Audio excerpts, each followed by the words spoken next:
Присуството на пратениците на ВМРО ДПМН денешниот ден и следните денови е поврзано само со законот за употреба на јазиците.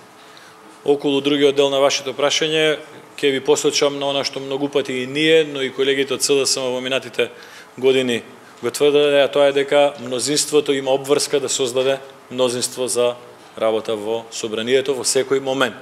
Тоа е начин на кој што покажуваат дека имаат политичка потпора и поддршка во собранието. Тоа така функционира во Македонија, но така функционира и во сите демократски држави.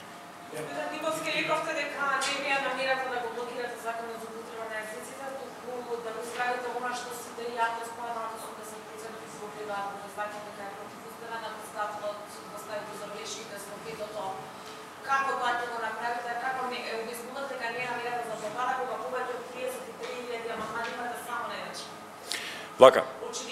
Да, комплексно е прашањето, дозволете ми да ви одговорам попрецизно на сите елементи.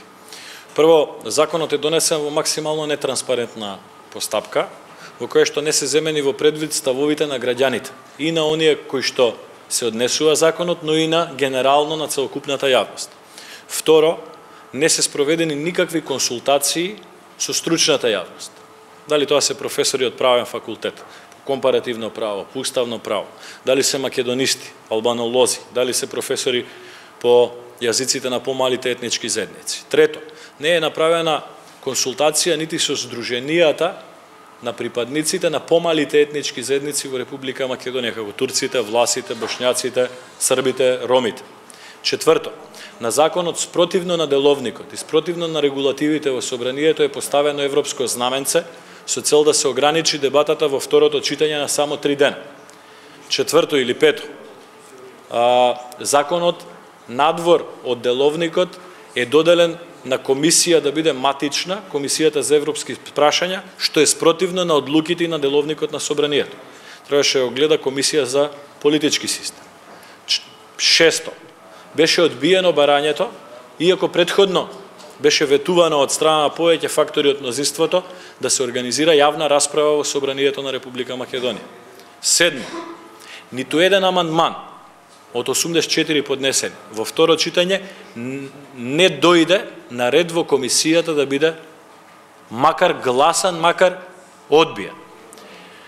Осмо, ниту еднаш мнозинството претеници во собранието на Република Македонија не прифати било каква минимална забелешка на законот, па дури и од поранешни и сегашни високи функционери на Социјалдемократскиот сојуз. Покажа целосна исклучивост во процесот, не прифатија ниту една забелешка, не само од ВМРО ДПМН, туку од било кого. Од било кого. И на тој начин проектира дека во Република Македонија не е битна јавноста, не се битни професорите, стручните лица, не е битна опозицијата, никој не е битен, освен 61 пратеник во мнозинството во ова собрание. Тоа не е добро. Од тој аспект, нашата постапка со голем број на амандмани е во насока да се закочи до одредена фаза овој закон, колку што е можно, со цел да се отвори можност сите овие субјекти кои што ги споменав да бидат вклучени во решавање на овој проблем.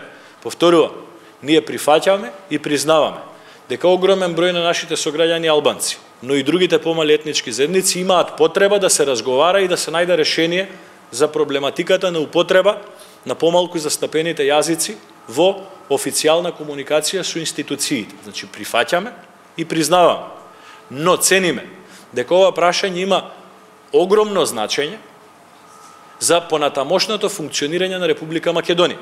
Да ве потсетам, на сличен начин, без тангирање на туѓо мислење, 1991 година беше донесен Уставот на Република Македонија.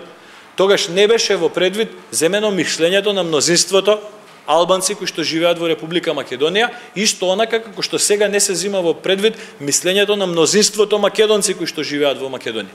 За жал, тој устав од 1991 година долги години продуцираше и креираше кризи.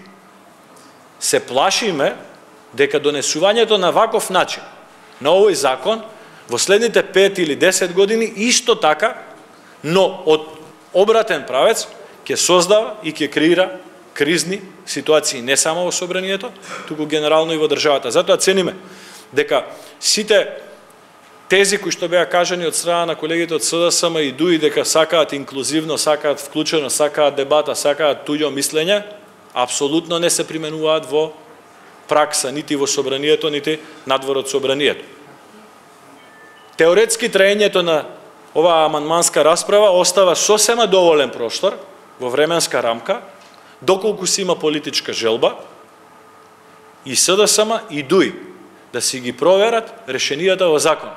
Дали тоа ќе го направат со ВМРО-ДПМН, дали тоа ќе го направат со БЕСА, дали тоа ќе го направат со Институт за македонски јазик, дали тоа ќе го направат со Штулов универзитет, дали ќе го направат со Правен факултет Јустинијана Прима, е прашање до нив. Дали ќе ги повикаат професорките кои што биле членови на највисоките раководни тела на СДСМ да ги прашаат зошто тие мислат дека овој закон е неуставен?